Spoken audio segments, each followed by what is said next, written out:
एक समय की बात है। किसी राज्य में हरिशंकर नाम का राजा राज करता था। उस राजा के 3 बेटे थे। उसकी ख्वाहिश थी कि वह उसका सबसे काबिल बेटा और उसकी राजगद्दी संभाले। लेकिन उस समय बात लेकर संशय में था कि तीनों में से किसे अपना राजपाट सौंपें। एक दिन राजा को एक तरकीब सूझी।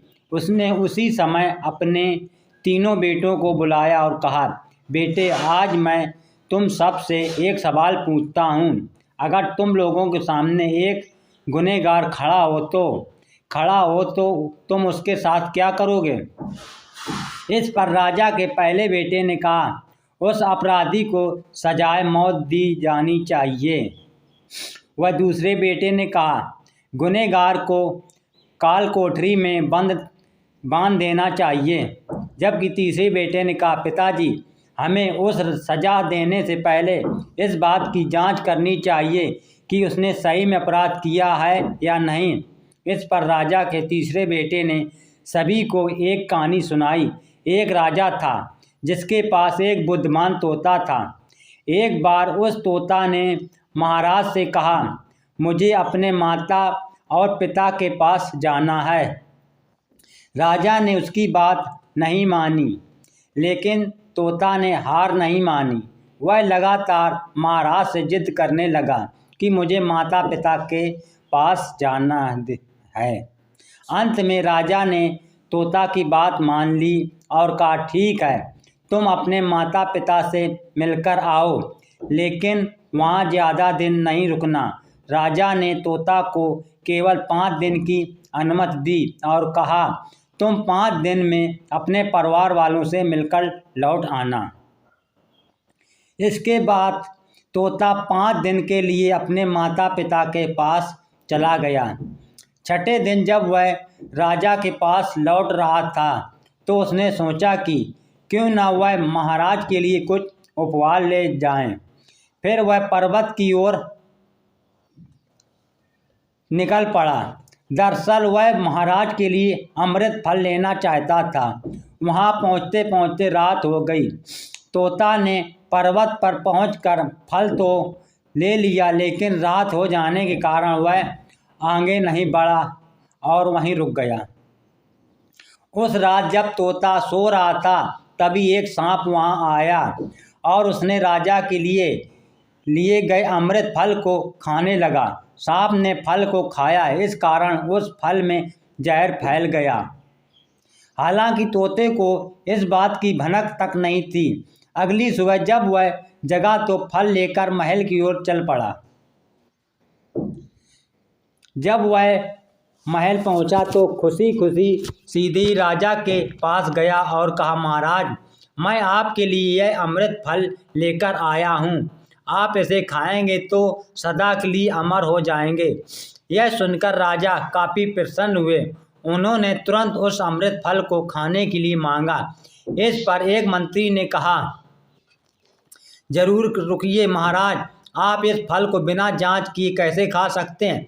एक बार यदि देख तो लीजिए कि तोता द्वारा लाया गया यह अमृत फल सही है या नहीं।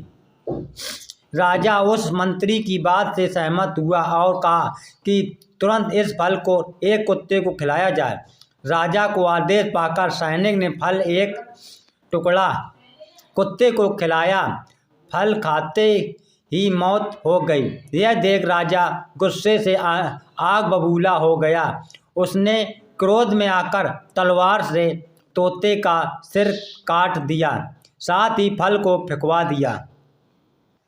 कुछ साल बाद ठीक उसी स्थान पर एक पौधा निकल आया। यह देख राजा को लगा कि यह उसी जहरीले फल का पौधा है। उसने सभी को आदेश दिया कि उस पेड़ का फल कोई नहीं खाएगा। कुछ दिन बाद एक वृद्ध व्यक्ति उस पेड़ के नीचे आराम करने लगा। उसे भूख भी काफ़ी जोर से लगी थी। उसने उसी पेड़ से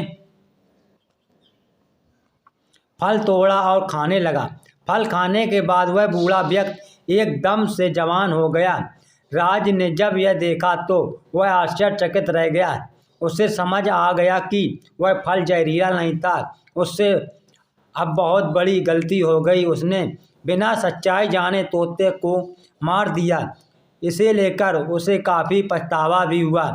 इसके लिए वह मन ही मन खुद को कोसने लगा। इधर तीसरे राजकुमार की कहानी खत्म होने के बाद राजा हरिशंकर ने उसे ही अपना उत्तराधिकारी नियुक्त किया। इसके बाद राज्य में जश्न मनाया गया।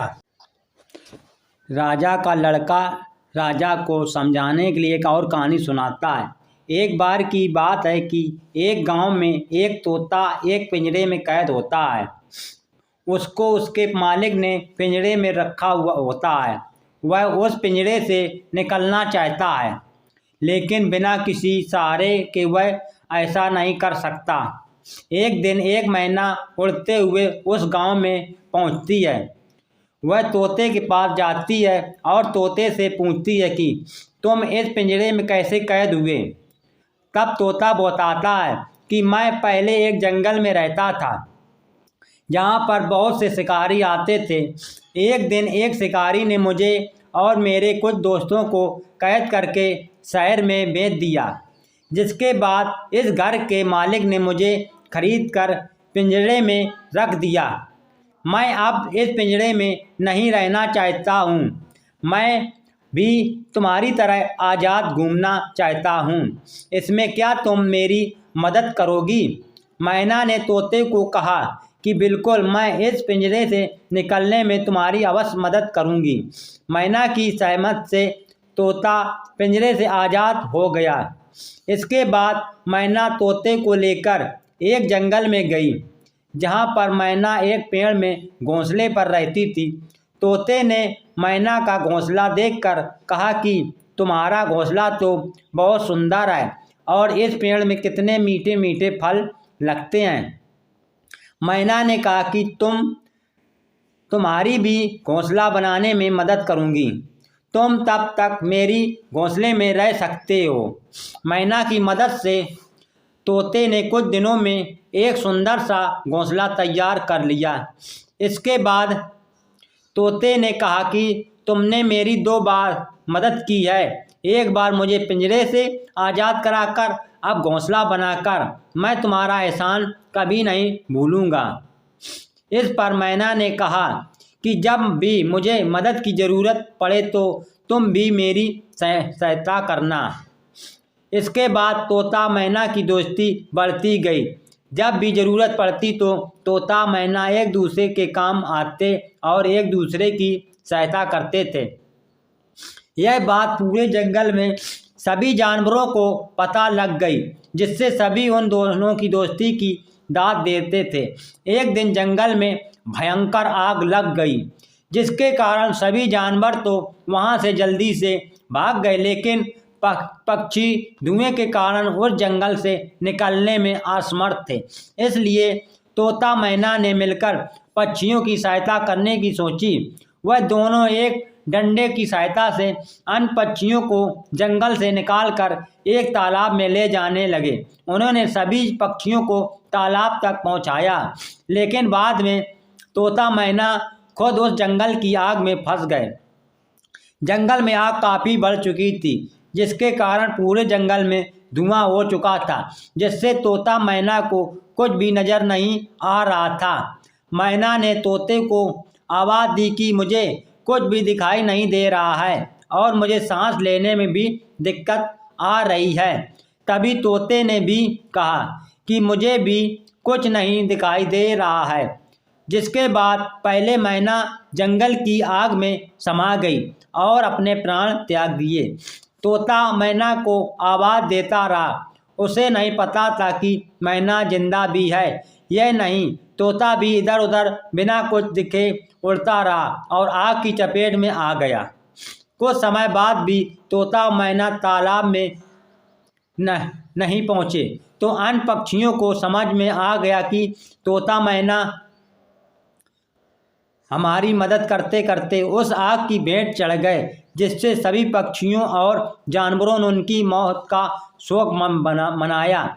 इस तरह तोता मैना की सच्चाई दोस्तों अमर हो गई।